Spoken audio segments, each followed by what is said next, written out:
Welcome to this tutorial brought to you by River City Graphics. Today we'll be finishing our series on the selection methods by showing you how to do advanced hair selection using masks. So, to get started, we're going to open up Photoshop. And here you can see I have an image of a girl, and she's got some pretty wild hair going on.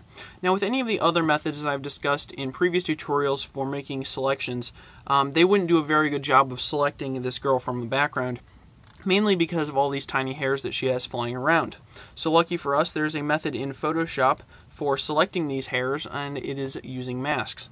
So to get started, we basically need to get a general selection of the girl. So I'm going to go over to the Quick Selection tool, which we discussed in a previous tutorial, and I'm just going to do a basic selection of her by dragging over her. And we're just trying to get as close as possible without worrying too much about being perfect. And once we have a general selection, you can see I zoom in here. You don't have too much of the hair. I didn't worry about any of these individual hairs. You're just trying to keep the white out of the selection, so I'm just going to hold Alt and get rid of the white that's in the middle here. And now we have a pretty good selection going on. So now that we have this, what I'm going to do is go to the masks, and you can get to that. I have mine over here. It's already out, but if you don't have that, you can go up to Window and then go down to Masks to find it. So once you have that done, what you need to do is come over and click on this little square with a circle, and it has a little plus, and basically what that's going to do is add a pixel mask. So you're going to click on that, and you can see that it's already cropped out everything that wasn't in our selection, so it looks pretty terrible with her hair right now. And what we're going to do, I'm just going to zoom in right now, what we're going to do is take and go to Mask Edge.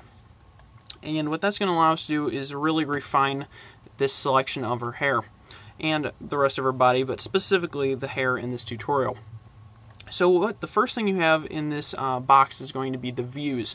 And so you can see that when I click through these, you have a bunch of different views that you can look at this image for. But the bottom three are probably going to be the best to help you. So the black and white basically shows you a black and white version of your selection. Then you have the on layers, which is your final version. And then you have the reveal layer, which is the original.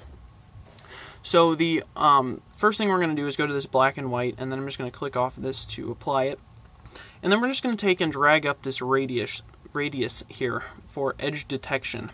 So I'm just going to take and drag that up somewhere around the middle.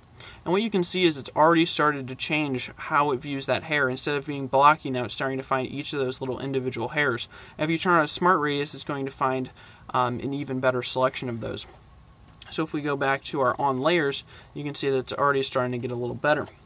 So we're still missing quite a bit of the hair though. If we go to our on white and then our original, you can see there's a lot of hair that we're missing out on.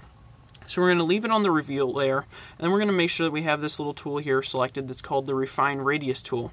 And what we're going to do is basically just try and highlight around all of the hair that's up at the top. So I'm just going to try and get a quick selection here, and you're just trying to get all of this area. Now it doesn't matter if you get a little bit into the white, just try and stay near the hair, but any white that is surrounded by hair you should probably go over so that it can add that into the selection and judge that it shouldn't be there.